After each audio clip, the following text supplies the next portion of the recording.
All right. Thanks everyone for joining today. We have with us Yuri, who is a really great friend and awesome designer. I'll give a quick background about Yuri's career journey. He started off his career as a mechanical engineer, and he worked at engineering companies like Philips, where he designed LED products, especially the lighting on the Empire State Building mast. So that's pretty cool. And then he worked at Stryker for several years, which is a medical device company where he worked on orthopedic surgical implants, amongst many other different types of medical devices. And then he pivoted ever so slightly and switched over to design and research. And he's currently a globetrotting designer and conducts ethnographic field research for large corporations as well as local governments working on really complicated multi-stakeholder problems. And he also teaches research and communication classes at the Stanford d.School, runs pop-ups, conducts a lot of innovation and forecasting workshops, and finds really neat ways to integrate both his design and engineering side. So he's a great resource when it comes to like engineering work as well as like design research work. So I am excited for y'all to hear about his journey and learn more about what it means to think like a designer. All right, Yuri, over to you. Yes, thank you. It's funny. I had this kind of mini preamble in my mind going in, and and then I realized how I am so like I'm just gonna be talking about myself for like the next 30 minutes, and that's so annoying. And I started to feel very narcissistic indeed, and trying to fix my camera angle as I start myself. Anyway, here we go. That's much better. So, um, and so without further ado, I just feel like it would be better if we just jump right into it. And you guys will learn about me a little bit more because we're going to talk about design and a couple of other things. So let's jump into it. This is the first slide. Hello. Um, I am not a huge fan of doing any of those weird icebreakers of like, tell me about two truths and a lie. But we are going to kick things off with an activity. So actually, you see this, you can probably imagine where we're going to go, but just really quickly, if you can hear me, just type something in the chat just to make sure that it's working and I can see it well. So it doesn't matter. It could be like your name or just like a thumbs up or any emoji that you like or a number, random collection of letters. Nice. Okay, it's all working. Brilliant.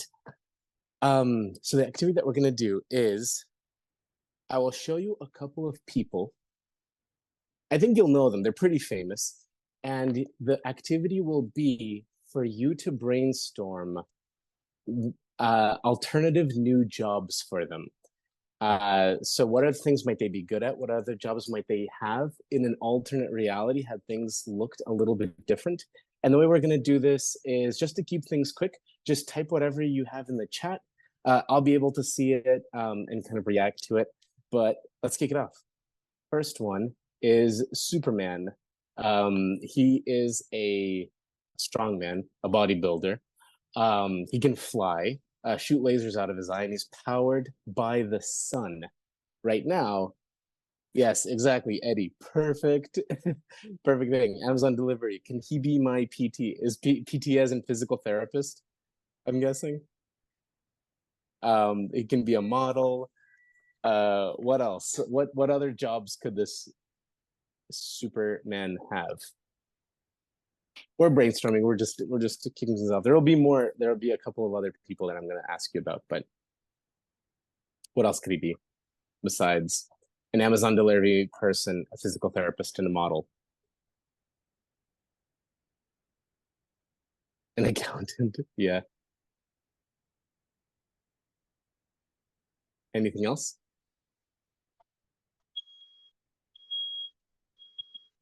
A TSA. Oh, with the X-ray vision, Eddie. I like that. That I've never heard a TSA. Actually, I haven't heard of a number of these. I'm going to tell you right off the bat, but TSA one for some reason tickles my brain a lot.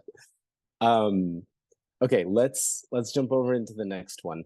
Who's our next character? Okay, the amazing Spider-Man. He is also superhero. He shoots webs, all disguised. He's got the spider sense. What else has he got? He's also pretty strong, so I'm told. And I think he's supposed to be smart, right? Because he's supposed to be like also like a researcher scientist person alter ego for Peter Parker. What alternate jobs can Spider-Man have?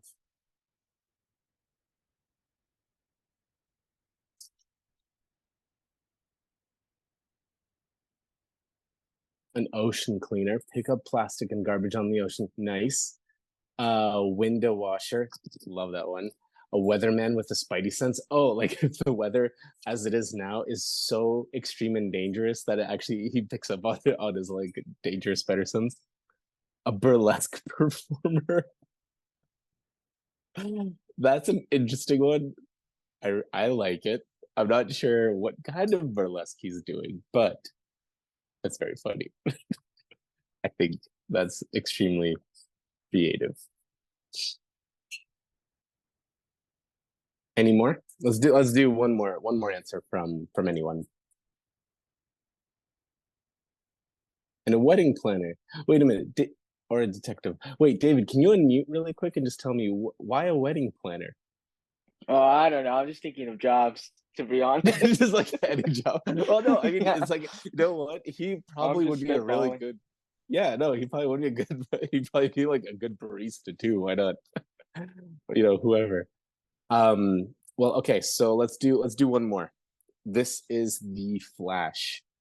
He can run fast. I think, according to some of the comics, he can go back in time because he can run so fast. There's probably a number of other powers, but I think speed is really the main thing. What do you guys think? What's another good job for him besides being a crime fighter?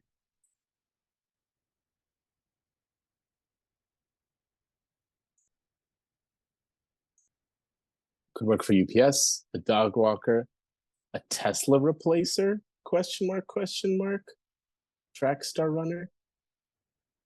Wait, what's a Tesla replacer? Jiang, am I saying that right? Yeah, I mean, like if he's that fast, he can be a car, but like if I might objectify him, so I put like a human job. Oh, no, wait. So that's good. Like Tesla, the car, he like replaces the car Yeah, and he just carries people around. yeah. Oh, okay. I love it. That's great. That's really cool. It's funny because usually with a lot of these things, people pick human jobs, but I like the fact of just having them work as objects. It's really funny. Yeah, nice. Any last ones? Any last ideas?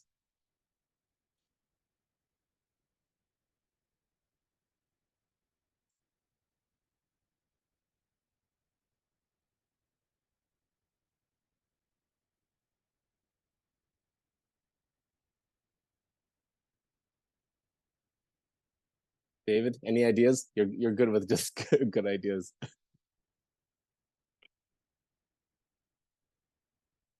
Yeah, he used up all the guns on Superman. Let's see. He could also be a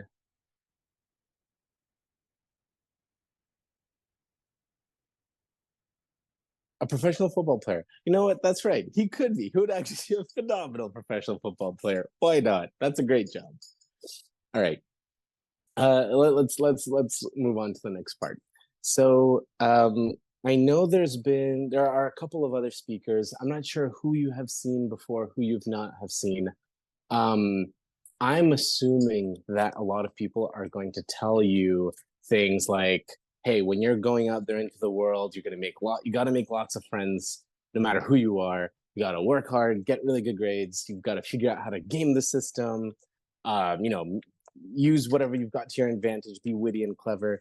I am going to assume that a lot of people are going to tell you something along those lines.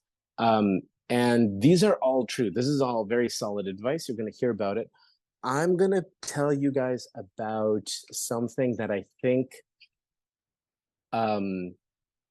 that I lived through and learned just through my own experience, and that I haven't heard too many people talk about this, but this was something that was quite important for me.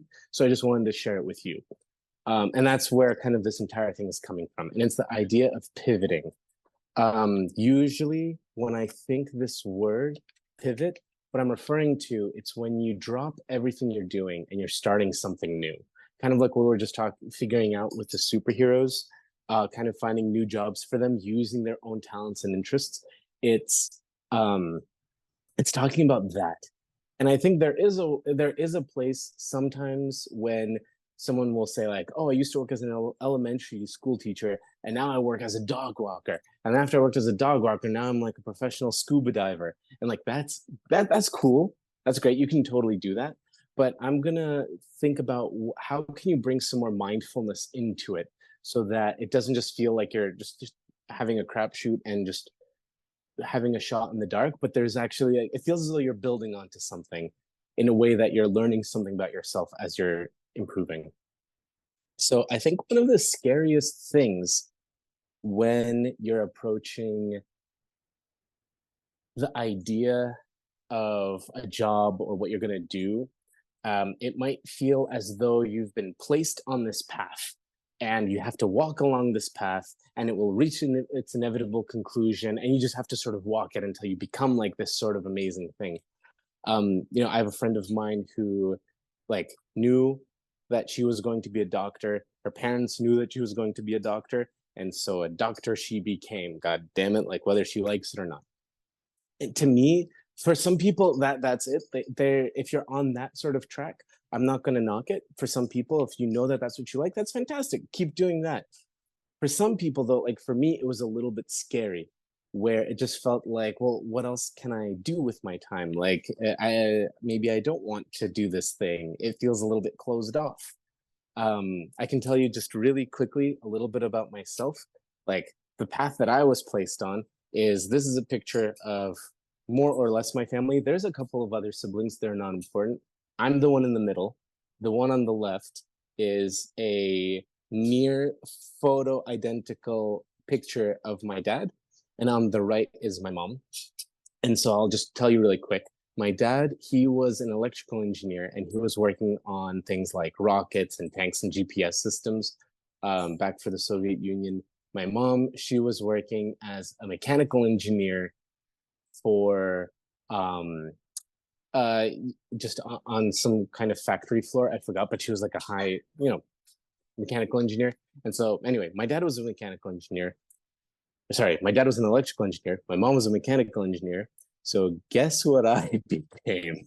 I'll give you two guesses. And if it's an engineer, you guys. I became an engineer because that was sort of the path that I was tested on. And to be honest, I became a pretty good one.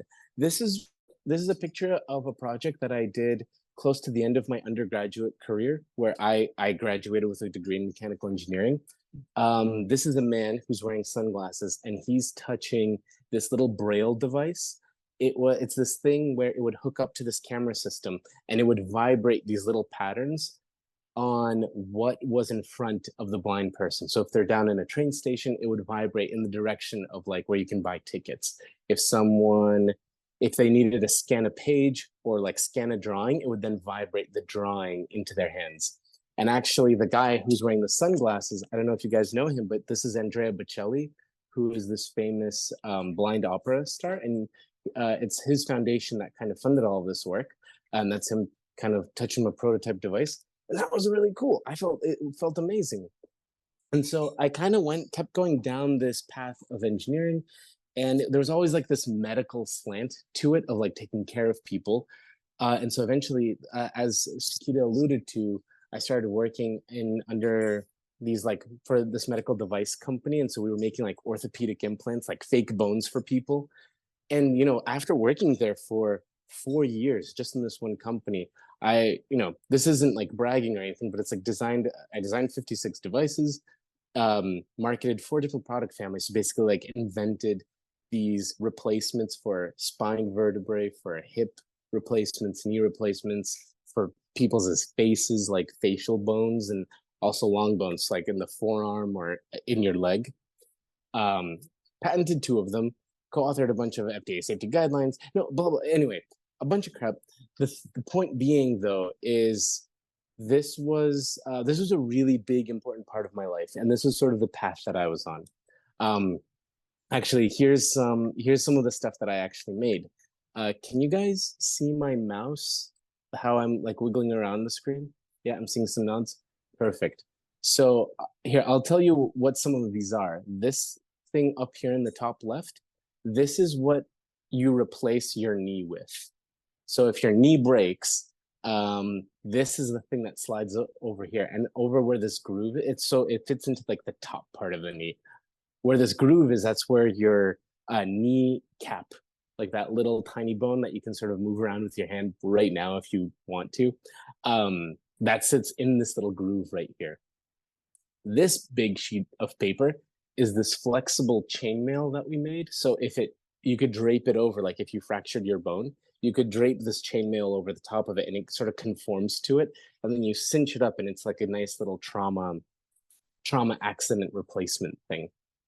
Similarly with this device, it sits onto kind of either your forearm or perhaps your clavicle bone, which is this one right here.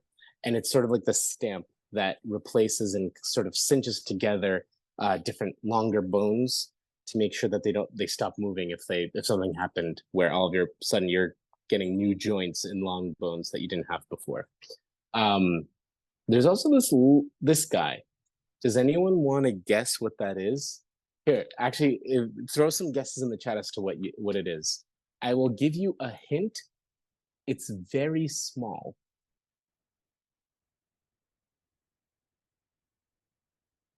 What do y'all think it is? This was one of the thing on the right was one of my patents. This was thing on the top right over here was one of my patents. This thing almost got patented, but then it never really went. The AC joint replacement, not quite. I mean, as you can guess, these are all for joints. So it does go into a joint, not quite replaces it though. What else do you think? Like, think very small. I'll show you. So this is one piece. This little fiddly boop over on this side, it flexes one way. And this thing flexes the other way. So you can squish it down and it becomes even smaller and super thin. And then you can put it somewhere and then it expands and sort of locks in place. So cyborgy, yes. This is the future of your bodies, people. All right, I'll tell you. So it is, imagine this is your foot. Like, where's my camera? This is your foot. And these are your toes.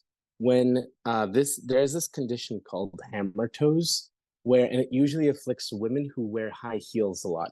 So if their foot's like this, you can imagine a heel, and it's very scrunched up in the shoe. What ends up happening is that the toe, these are my fingers, imagine this is the toes. They start curling in like this, like that. And so what this does is that it fits in like the littlest, tiniest joint within the toe. It's the craziest thing. So what you would do is that you would sort of yank it out, drill a little hole in like the pinky toe, put this in there, and then lock it back in place. And then what it does is that it goes from here, it straightens cameras. It straightens from here, it straightens everything back out like this, and it fits into these little toe joint bones. And one of the things that we did, this is actually my favorite part. So my favorite part in this entire process is what was called the cadaver labs. And the cadaver lab is this, I mean, it's in the name. Basically what happens is that they bring in a cadaver into a room, and it's kind of gruesome. But then what you do is that you work there with the surgeon side by side, and they're experimenting, and you're giving them these like new tools, new things to try, and be like, hey, if we're gonna work on a minimally invasive spine surgery or something, how would you do it? And so then the surgeon starts doing it, and you as the engineer are watching them do this. And in the meantime, you're like, oh, you're holding this thing? Well, here, why don't I duct tape this like pencil or a marker together? And all of a sudden you're working together with a surgeon to design something totally new while they are doing the thing that will inevitably become this new amazing procedure. And very quickly, I realized that honestly, this was my favorite part. Everything else quite frankly, all of that stuff I was talking about before with the braille displays and the little joint bones, it's cool and all. I quite frankly, I found it boring. And I realized though that it's not in like the designing of those things. It's in like that day-to-day task bit of it, like the actual, I don't know, like the modeling, the 3D models I had to make didn't sit right with me. However, sitting there side by side with a surgeon, designing something together with them, seeing how they operate, using that to then influence what I was then going to do and what I was going to produce, that's the part that really started to stick with me. And realistically, if there was one thesis to this entire presentation that I hope you take away, is that, you know, it's okay to follow your interests into an alternate world. Like, it is always okay to follow your interest into something new. And the thing that I learned about myself from working at Stryker, which is the name of the company that was making all of these medical implants, was that it was this working with a surgeon that really spoke to me and that I wanted to pursue further. And for you, I recommend, if you're working on something and you see it's not quite jiving with you or it's not quite fitting, maybe take back and reflect on what it is that brought you to this work in the first place. What is the stuff that is sparking some sort of life and imagination? And then, as we did with the superheroes, like, follow that. Like, how can you use that differently? What else can you do with this sort of thing?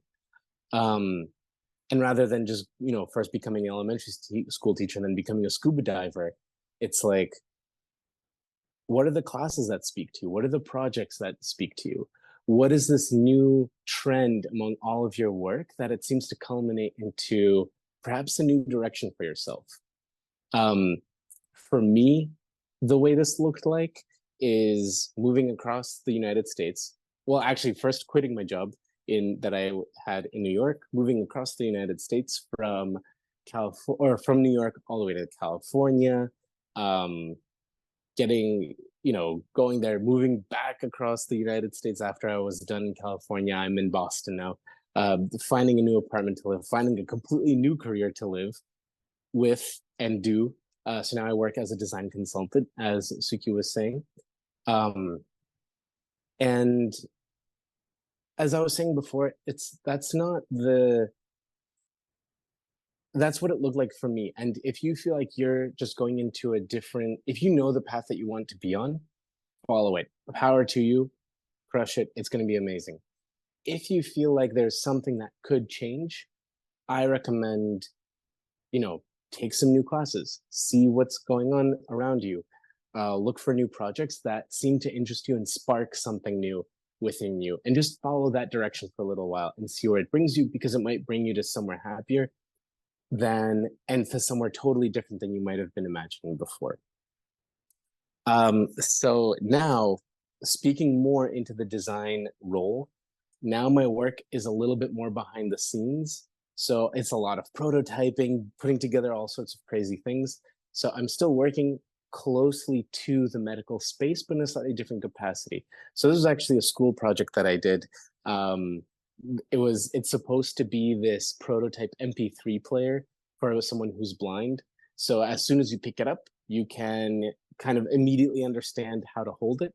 And all of these little dots and everything, this is all Braille for like favorite. This is for back. This is F for forward, or N for next. Sorry, I forgot Braille exactly, but I remember it's either an F or an N over here. And then the play button is slightly off center so that a person can feel it and sort of know where it is. Additionally, like now, my work is still very much like always a prototype. So this was a building off of an MP3 player into this cool way where like music starts mixing together. Definitely not like a medical device, but it's just a way to like work with music now, because I realized I really like working with music and making things mix together as people are dancing together. Working on serious games, which is another completely different topic. And also working on this really cool VR piece that we did for a animal shelter and for rescuing animals. We actually got to work with, emergency first responders, these like animal wildlife sanctuaries, to film this cool VR piece where the viewer, when you watch it, you're actually like embodying the body of a dog, like it's a stuffed dog in this case, but they actually do CPR on you. They rescue you out of a burning building. They put you into like an animal shelter. The animal shelter works. It's a really, really cool thing. If you get a chance, you should check it out. But yeah, so at least this is what my work as a designer very often looks like. You work together alongside people and you produce something cool and new and interesting. If you don't want to be a designer, that's okay. Hopefully the thing though I did impart to you is that, hey, pivoting is sometimes cool. And if you're in a position where you can, or you feel like you should, think of this as like, I don't know, permission granted to go try it. So I, those are the words that I can leave you with. If I have another activity that we can go into, I also just want to double check the time really quick. So, because I know we only have a limited number of minutes. Okay, we have a few minutes left. So I can tell you, we can go into a quick activity that will sort of illustrate what it's like to be a designer. But I want to pause here in case anyone has any questions or reflections, or Sukita, if you have any questions, or we can dive right into the activity really quick that just talks about being a designer a little bit more, in case anyone in the audience, anyone here is more curious about that. This will be like a cool primer for you. Sukita, what do you think would be the best course of action right now? Yeah, if anyone has any live questions, we can ask them. Otherwise, we can go into the activity instead of me asking questions. I think that would be more fun. But yeah, does anyone have like any questions based off of what you already said so far? So I have a question. Yeah. So when did you know you had to pivot your career? Is it something that just came to you? It just clicked? Yeah, that's a really great question. It was actually on a particular day when I realized that just sort of my worldview was very much at odds with my company's worldview. So I'll tell you this one. It was very close. It was a couple years ago, and it was the day when those hoverboards started coming out. And the hoverboard, it's like that. It's like two wheels. It looks kind of like it's like a skateboard with two wheels, and you stand on it, and there's no handles. You sort of have to like lean forward and back to balance it.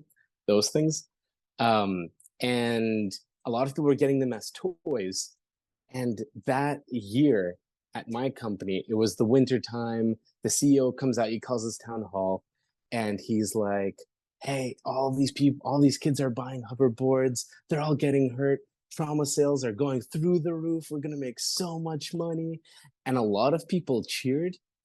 And I all of a sudden on that day I realized, shoot, I don't think that, like, I signed up to help people, and right now we're cheering for like kids getting hurt and needing like trauma replacement, like the stuff I was inventing. I'm just like, you know what? This isn't quite, from that value-based perspective, it's not quite for me. However, it's not that I hate this work. What else can I do? It's just like that setting. I all of a sudden realized that I just didn't want to become the kind of people that I was being surrounded by. And I didn't want to become anyone like that either, because I feel like if you just stay in there, it's sort of, you settle into this sort of thing. It's like, birds of a feather flock together kind of thing. And so that's why I started looking around as to, well, what was I actually enjoying the most out of this work if it wasn't this part? How could I still help people? How could I still be involved? And it was like a bit of soul searching, and decided that, at least for me, a design career was the right move. But it could have been any number of things. In my case, it happened to be design, because that was the closest thing that I could still like work and invent things with people. That's a great question. I have a question. Yeah. Like, yeah. So just like maybe you did mention, but like maybe I didn't understand. So what in the Toy Story is happening to the teddy bear? Like, So on this picture on the right, over here. yeah. Yeah, okay, so that was actually, I think it was a stuffed rabbit, and we decapitated it, and we stuck, and then this thing right here, that's a 360 camera that we replaced its head with. The point being that when this was a prototype we were doing before filming, because later we decapitated a stuffed dog, unfortunately. Don't roll your eyes, Akita. People need to know about prototyping, and prototyping starts with decapitating stuffed animals.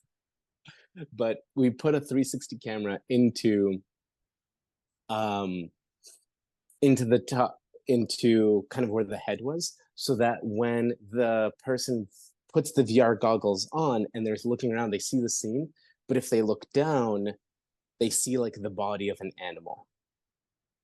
And what we were trying to do with this piece is that, at least with the VR piece, when we were working with these people, we wanted the like the camera crew and like not the camera crew, the emergency responders, the nurse, the vets, the shelter folks, everybody to actually like be one working with something that looks like a real dog, but we also wanted everything to be from the perspective as much as we could from a dog. There's actually a really cool transformation at the end of this clip. We actually we built this special harness to go around a real dog. And so the camera sits just above its back as this dog is like running through this field. And so you're like, it's almost as if you're like riding on its back as it's like galloping off into like towards its owner, who's like standing all the way on the end. It was super duper fun, but that we were trying to capture that moment. So that's what's going on in that photo. Nothing creepy. No. Oh, okay.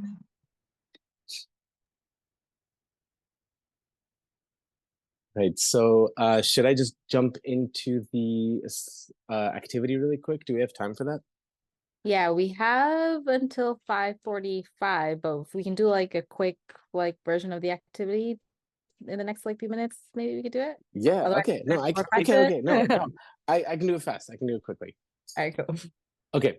So we're gonna do a case study together, and you guys are gonna have to type into the chat really, really fast because we're gonna do this quickly.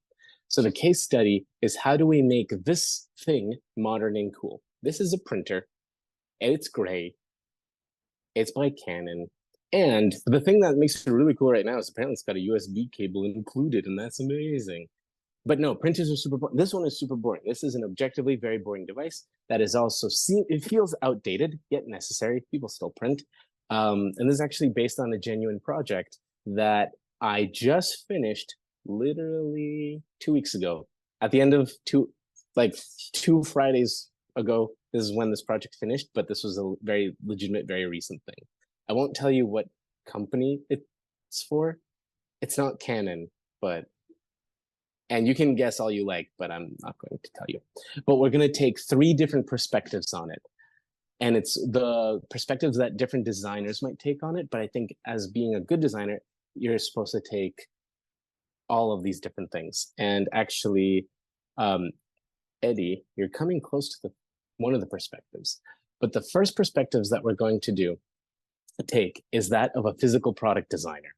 In front of you are the rules of very good, powerful product design as dictated by this man named Dieter Rams, that Stephen Jobs then learned from, that Johnny Ives then learned. Anyway, a lot of people learn from this person, and these are the rules to make a really kick-ass physical product design. So based on these, how could we improve the printer from a physical product design perspective? Like physically speaking, how can we make it more aesthetic, ergonomic, comfortable? Well, what comes to mind?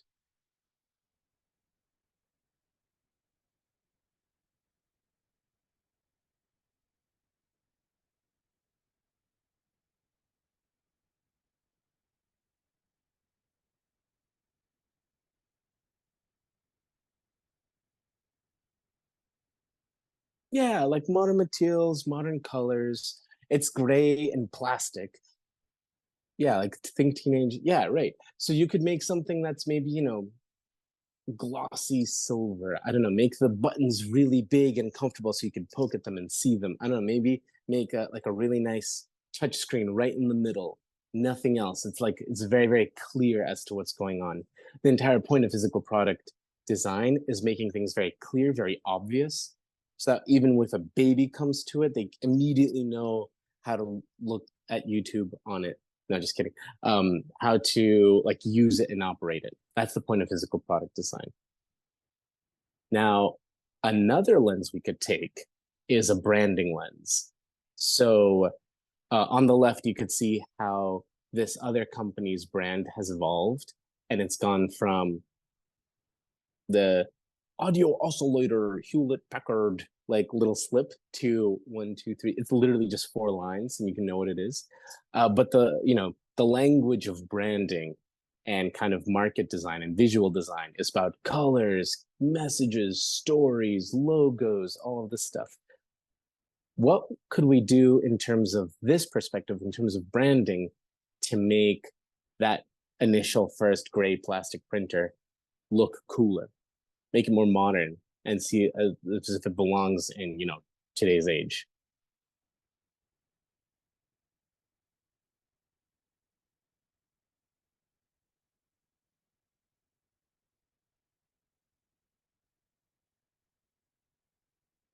Make it minimalistic? Yeah, totally. I mean, right now, minimalism is a huge thing. As you can see with HP, it totally went from minimalism. It went from letters.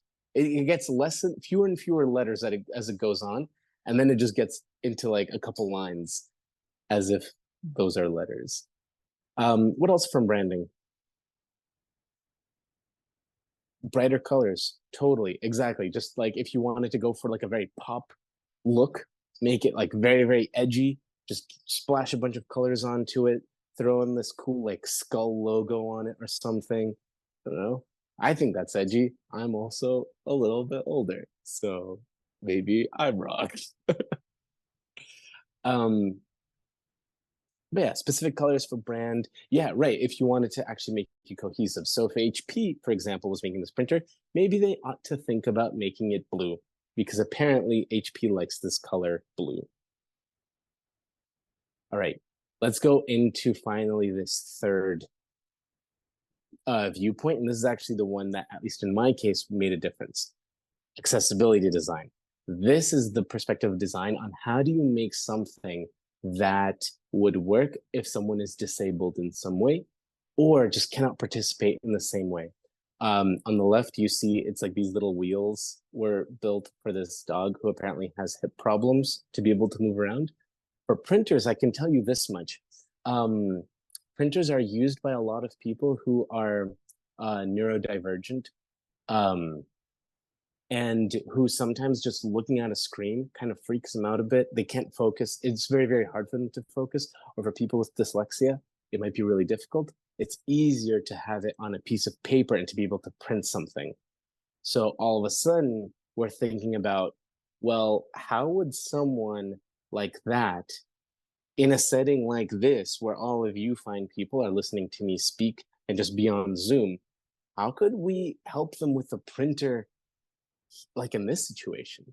Eddie, I love already your, like, just right off the bat, Braille on buttons. Love it, because I used to work with Braille. Voice assistant, that is an excellent thing for people who have that disability. But for someone who with perhaps kind of like more neurodivergent disability, because that's where printers seem to help the most, what can we do there in terms of, I don't know, communication or something? What ideas start coming to mind here?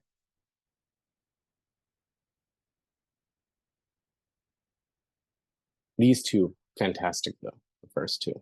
I'm just wondering if anyone comes up with another one.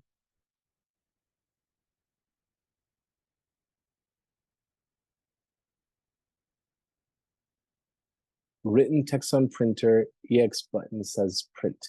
Sorry, Amiyali, I'm sorry if I mispronounced your name, but Amiyali, what exactly do you mean with that one? I want to make sure I So you understand said, you. yeah, so you said that they prefer things that are written down. So like example, in order for them to print, maybe a button could say print so that they know that's what it's for. Or like, I don't know, just having it written down on the printer itself, like the Oh, function yeah. of the button. Yeah. No, that would be brilliant. You know what? I'm actually even just realizing where my mind went is if there was like a print button on Zoom, like where it says, at least on my screen, it says share screen, chat. If there was also like a print button, so if something appeared on screen, I could just press that and it would communicate with a little printer over here. But so all of a sudden, it's shifting different features away from the printer and into things like Zoom or onto your laptop. David, you also said adjustable user interface, tailor your needs color-wise, font size. Yeah, right. So if you need things to be bigger to be able to like quickly and easily scale it up, absolutely. So I know we're probably already super over time. I'm sorry for keeping you all here for so long, but bye. No, I'm just kidding. Just to close this out, what this case study was about was how design is a pretty big field. We just went through physical product design, visual design, and accessibility design. Those are three very different disciplines. I come from a world where it's a little bit removed. It's more along systems where you're slapping on these kinds of perspectives all the time and saying like, hey, is this actually making a meaningful difference? No, let's try something else. Who else do we need to speak to? If we're talking about, if we want to improve branding, who do we talk to understand what's a popular brand right now? Well, it's probably like, young kids, Gen Z people. Brilliant. If we want to make something that's more accessible, who do we talk to? All right, well, it's probably people who are disabled in some way. Very different group of people to learn from and to work with. And at least that's in design, that's what I do now. And you just got a taste of my world, at least. And if you're into it, I encourage you to try it. If you're not into it, keep doing what you're doing. And if you feel like you are on a path and you feel like you want to switch, don't be afraid to. And with that, bye. Just kidding. If we do have more time and anyone has any other questions, feel free to ask them. Also, Sukita, you can disseminate my email and information, connect me with whoever, and we can just take the conversation from there. I'll be happy to connect with you or answer any questions offline anytime in the future, whatever they may be. Thank you. We will certainly pass your email along. Does anyone have any like one last question before we go? Otherwise, we can say bye to Yuri, I guess. I have one last question. Go for it. Yeah. You said that you worked with like a lot of people who may be disabled. Usually when making the prototypes for your designs, do you usually work alongside them to make sure that it actually is useful for them? Or like that they know like how it works without really Yeah. having to think about it? Yeah, absolutely. I think that is a must. I think there's the first step where you're just learning from them. Like the stuff that I just told you about how people need things to be printed, I didn't just come up with that on my own. It's something that I actually learned from talking to them. Then usually the process that happens is that you talk to this group of people, you go back to, the drawing board, the technical thing, and you're just sort of inventing it. You might bring someone along, but then realistically what happens is that you go back to those folks if they're disabled, bring them back, give them like a little prototype device that they can play with and mess with and break and reassemble. And it's like what I was doing with surgeons, you're working right alongside with them and seeing, well, if you have to adjust something, what changes, what doesn't change. Because that way you actually know if you're taking a meaningful step forward and actually doing something correct. And you're not just, inventing something in your own head. That is absolutely a critical part of it. If you want a cool word on something that you can learn more about this sort of philosophy of approaching the process of invention, I'll put it in the chat, but it's called participatory design. I didn't spell participatory. Right, hold on. There you are. Participatory design. This also works not just for people who are perhaps disabled, it's also for things where if you're working in a system, like if you're trying to create a system that's more feminist or less racist, or you're dealing with these really, really heavy topics that affect people on a very deep level, this is just the philosophy bringing those people in to kind of design things alongside you, to make sure that they're actually working. Thank you. No problem. Good question. Awesome. Any other questions?